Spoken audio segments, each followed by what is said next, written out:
Okay, bago tayo magpa-change oil, check muna natin yung oil natin. Yun, manilaw-nilaw pa. So nasa 70,000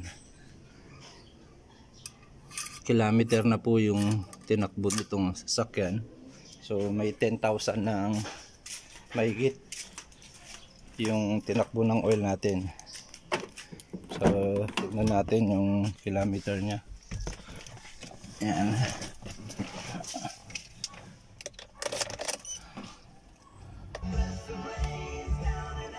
Patay muna natin yung sounds.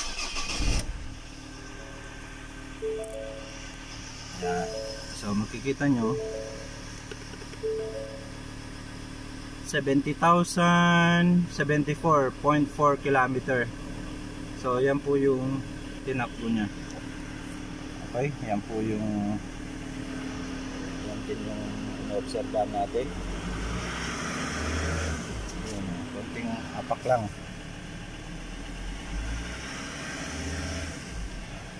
Okay.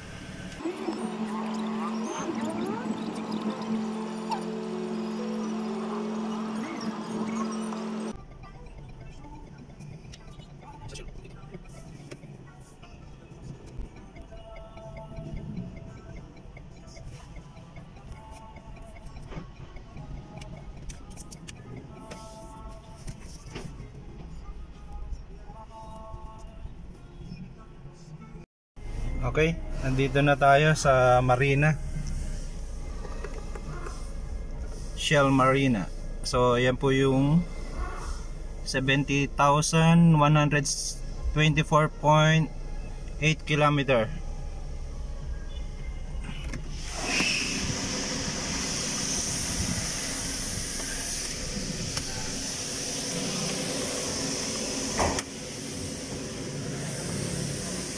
Lagyan mo ng tukod yan. Hindi ko pa nabilahan. Ha? Hindi ko pa nabilahan. Yung? Tukod yan. Wala pa rin? Oo, wala. Oo, wala. Yung... Hindi ko pa napalitan to. Kailangan pa ba natin i-flashing yan? Titignan natin sir kung kailangan i-flashing kasi over 10,000 na eh. Yan. Manilaw-nilaw hindi pa po, hindi na sir kailangan ng flashing nito. Malinis pa po sir. 10,000 na siya sir pero malinis pa po yung langis nyo. Sa mga ginawa mo boss, pag 10,000 kasi sir hindi siya ganito kalinis. Marurumi po pagka umabot na ng 10,000. Ito po sir, malinaw pa po siya kahit 10,000 na. Kaya hindi na natin kailangan i-flashing. Okay. So,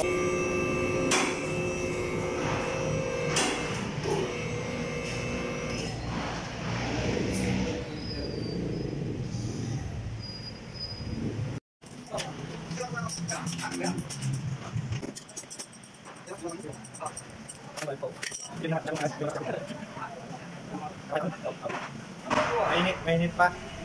Mainit. Oh? Yellowish sa maaraw para kita bro. Yun. Oh, di ba? Yellowish pa. Oo. Linis pa to. Okay. Tutusin, hindi pa kailangan change oil to eh. Pero eto sir, kung tutusin, hindi pa kailangan i-change oil to kasi malinaw pa. Pero 10,000 na yan. 10,000 na to. Kasi sa ibang customer ko, pag 10,000, talagang change oil na eh. Maitim na. Maitim na. Okay. Ito talagang malinaw po. So, ilaw natin para kita. Kasi pag yung madilim, parang madilim na rin eh. Ayan o. Yellowish pa yan. Yan. Oh, yan. So, 10,000 kilometer na po yan. Tinakbo. Okay? So, ito yung gagamitin namin.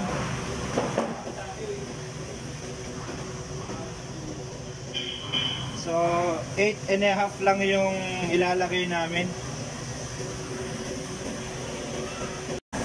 Yun. So, pang matanda lang daw yung ano.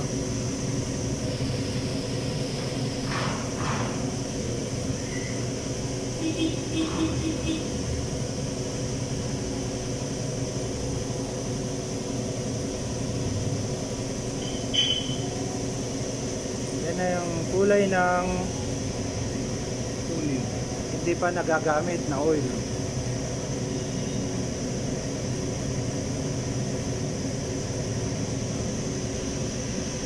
Walang inig yung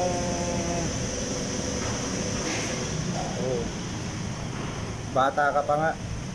Walang inig. Wala pa sir. Ayos.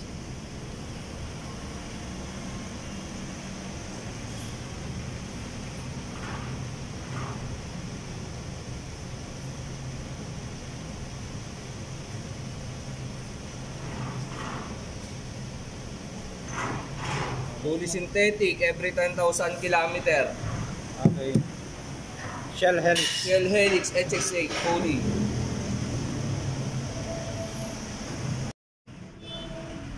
So yung 1 liter naman ngayon yan.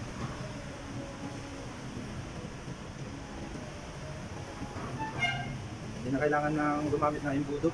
Hindi na sir, pang matanda lang yun.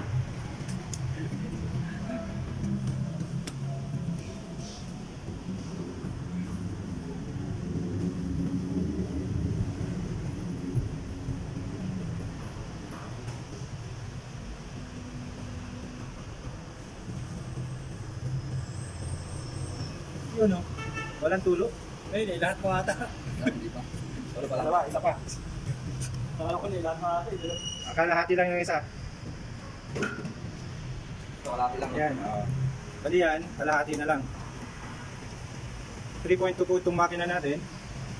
Nilalagay po namin dito. 8.5 lang. Okay. Okay? Okay.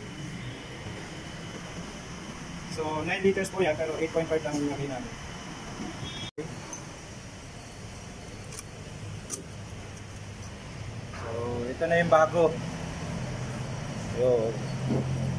Yan. Iikot mo brother. Wala makita. Yan. Galing ng ano, na-drain ng gusto. Kaya dito lagi ako sa Shell Helix. Yeah, shout out. Shell Marina, ano brother? Yes.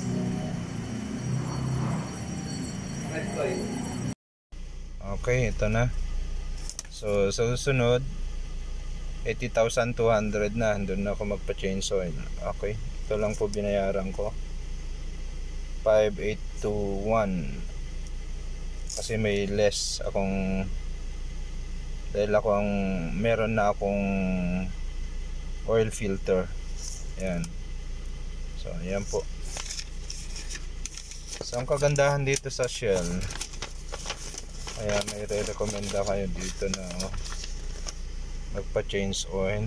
Nagche-check na rin po sila ng ayan, mga lights, mga ayan. So, tinitignan nila yan. Check brake. Ayan, puro good condition. So, check radiator coolant. So, kailangan ng top up na daw. Okay. So, ito. Ayan. Yung check engine oil, condition level. Ayan. Green, yellow pa. Okay.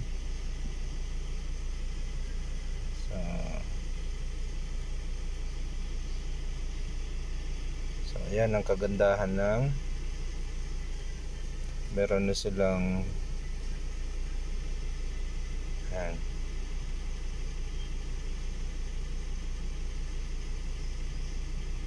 So yan lang po. So recommended ko talaga ang Shell Marina Olongapo. Unang-una marunong silang mag-estima sa mga kanilang customer. So yan, maraming salamat.